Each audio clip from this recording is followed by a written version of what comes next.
ஆஞ்சநேயரை போல ஒரு வீரனோ, ஆஞ்சநேயரை போல ஒரு பக்தனோ, ஆஞ்சநேயரை போல உண்மையான ஒரு தொண்டனையோ வேறு எங்கும் நம்மால் காண முடியாது அப்படின்னு தான் சொல்லணும்.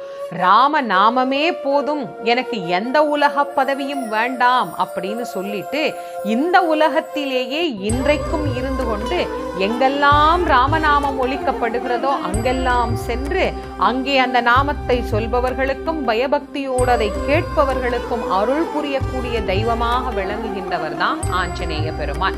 மாருதி, அனுமன், அஞ்சனை மைந்தன், வாயுபுத்திரன் இப்படியெல்லாம் பல பெயர்கள்ல அழைக்கப்பட்டாலும் ஆஞ்சநேயர் அப்படின்னு அவர் சொல்லுகிற போதே ஒரு கம்பீரம் அந்த வார்த்தையில நமக்கு தெரியும். காரிய தடைகளை நீக்கி வெற்றி அப்படிங்கிறதை எப்போதும் நமக்கு பரிசாக கொடுக்கக்கூடிய தெய்வம் ஆஞ்சநேயர்.